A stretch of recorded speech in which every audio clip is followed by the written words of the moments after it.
कौन ठीक कह रहा है? 2 हफ्ते के लिए अडियाला के तमाम कैदियों पर ही पाबंदी लगा दी है कि वो किसी से नहीं मिल सकते। वाकई कोई ऐसा जेन्युइन खतरा है जो पिछले दिनों भी नक्शे पकड़े गए, दहशतगर्द पकड़े गए उनके पास, या तहरीक इंसाफ ठीक कह रही है कि भाई ये सियासी मामला है सारा का सारा? शायद मुझे इस केस में तो यही लग रहा है कि इस दफ़ा तहरीक इंसाफ ठीक कह रही है, और उसकी वजह यह है कि जिस स्टोरी का आप जिक्र कर रहे हैं कि कुछ देर पहले आई थी, मैं भी उसके बारे में स्केप्टिकल था, लेकिन जब मैंने इधर उधर से चेक किया पुलिस के सोर्सेज से, उसमें ये आ रहा था जी पुलिस ने और काउंटर टेररिज्म डिपार्टमेंट ने मिलकर ये एक बंदे पकड़े हैं, लेकिन उस बात में कोई सदाकत थी नहीं। मैं जितना उसको वेरीफाई कर सकता था, मुझे कहीं से उसकी वो वेरिफिकेशन नहीं हुई। आज फिर मैंने चेक किया है तो उसमें कोई ऐसी बात नहीं है। तो जो उससे इसका फिर मतलब क्या है, उसका मतलब यही है कि ये पॉलिटिकली मोटिवेटेड एक न्यूज़ थी, और तब भी ये अंदाज़ा हो रहा था कि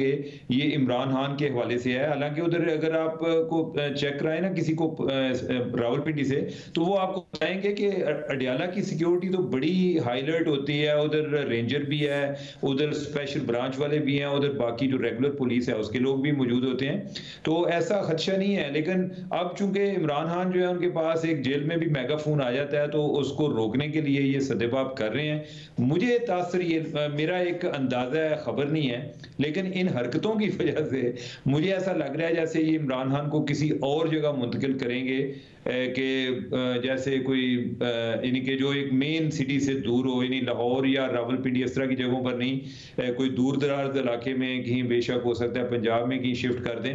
कि अगर उधर कोई ट्रायल भी होता है तो जर्नलिस्ट भी ना पहुंच सकें, और इनके अपने जो लोग हैं उनको भी उधर पहुंचते हुए जरा देर हो। और यही एक बज़ाहिर इसका मोटिव तो मुझे यही नजर आ रहा है। और आपके नॉलेज में होगा कि अभी जो ताज़ा तरीन खबर है वो ये है कि इन्होंने ये जो उनकी मुलाकात का जो फैसला है, कि जो हाई कोर्ट ने फैसला दिया था कि इनके वकला या उनके जो पार्टी लीडर्स हैं वो इमरान खान को जाकर मिल सकते हैं, हाई कोर्ट के इस फैसले को हुकूमत ने आज इस्लामाबाद हाई कोर्ट में चैलेंज भी कर दिया है। तो ये सारी चीजें आपको अगर आप कनेक्ट करें तो आपको भी अंदाजा हो जाएगा कि मामला फिर वो सिक्योरिटी का नहीं है, ये एक पॉलिटिकली मोटिवेटेड मूव ये अटेम्प्ट है। मतलब और इसको करेक्ट कर रही है तहरीक इंसाफ के फैसला तो पंजाब हुकूमत का है, मगर फिर मोहसिन नकवी साहब भी आ गए हैं वजारत दाखिला में, और वो कह रहे केयर टेकर थे। साबित हो गया कि केयर टेकर और नून लीग आपस में मिले हुए थे। ये वाकई आपस में मिले हुए थे, इसलिए शहबाज शरीफ साहब ने मोहसिन नकवी साहब को वजीर दाखिला लगा दिया। यह कहानी कुछ और है, कुछ और ही कमाल है मोहसिन नकवी साहब का कि केयर टेकर चीफ मिनिस्टर से लेकर वजारत दाखिला का सफ़र उन्होंने झटपट में तय किया। शाहजेब, एक तो जो केयर टेकर हैं उनकी वो कितने गैर जानबदार थे, मेरे ख्याल है कि उसके बारे में कोई किसी किस्म को गलत फहमी नहीं है, बल्कि उस पर कोई वजाहत देने की भी जरूरत नहीं है। यानी कि ओवरऑल केयर टेकर गवर्नमेंट जो है वो मौजूदा जो पीडीएम गवर्नमेंट है उनकी एक एक्सटेंशन ही लगती थी, बल्कि जो नून लीग वाले हैं वो तो कहते हैं कि हमें एक इस वजह से भी मार पड़ी कि लोग समझते नहीं थे कि हम गवर्नमेंट से आउट हैं, वो समझते थे कि केयर टेकर भी उनकी एक्सटेंशन है। जहां तक मोहसिन नकवी साहब का तल्लक है, मोहसिन नकवी साहब अब आ गए हैं, मेरा ख्याल है कि वो हुकूमत में किसी न किसी ओहदे पर, किसी न किसी एक हैसियत में वो चलते ही रहेंगे।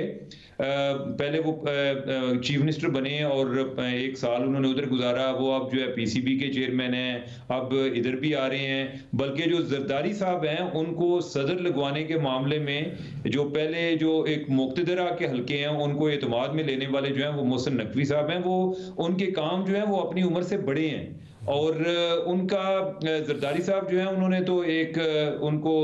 पब्लिकली अपना बेटा डिक्लेयर किया हुआ है ना कि मेरे बेटों की तरह। जिन्होंने नहीं डिक्लेयर किया हुआ वो शहबाज शरीफ हैं। शहबाज शरीफ के साथ उनके कुछ 2003-4 से मुरासम हैं, उस टाइम पे जब वो जलावतनी में थे। और मोहसिन नकवी जो है वो इस चीज़ को बड़ा अच्छी तरह तल्लक बनाना और उसको निभाना, और फिर खास तौर पे जो एक हुकूमती हल्के हैं, जो एक इक़्तिदार में रहने वाले लोग हैं, उनके साथ तो कोई ताल्लुक बिगाड़ना भी नहीं चाहता। चौधरी बरादरान के बारे में आपको नॉलेज ही है कि उनकी जो बांजी हैं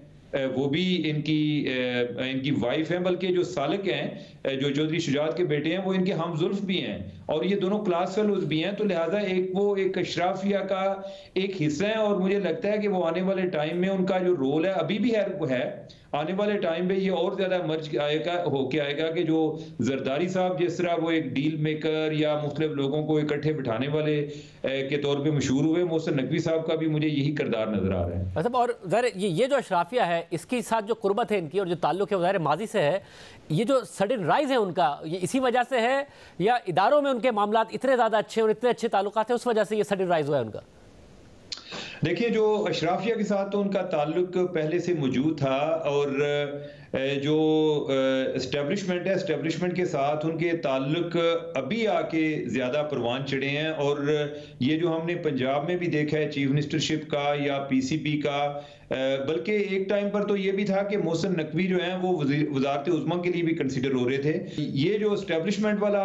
लिंक है उनका सबसे ज़्यादा स्ट्रांग है, या जो अभी उन पर ओहदों की निशावर हो रही है। अब ये मोहसिन नकवी को तय करना पड़ रहा है कि उन्होंने ओहदा कौन सा लेना है, अदरवाइज उनसे कोई भी ओहदा ज़्यादा दूर नहीं है। मतलब उन्हें यह भी तय करना पड़ रहा है, इतने सारे आ गए कि उनमें से रखना कौन सा है। पीसीबी के चेयरमैन इसीलिए तो वो दो रखना चाह रहे हैं, इसीलिए वो पीसीबी का भी नहीं छोड़ना चाह रहे और वजारत दाखिला को भी नहीं छोड़ना चाह रहे और साथ वो सेंटर भी बन जाएंगे।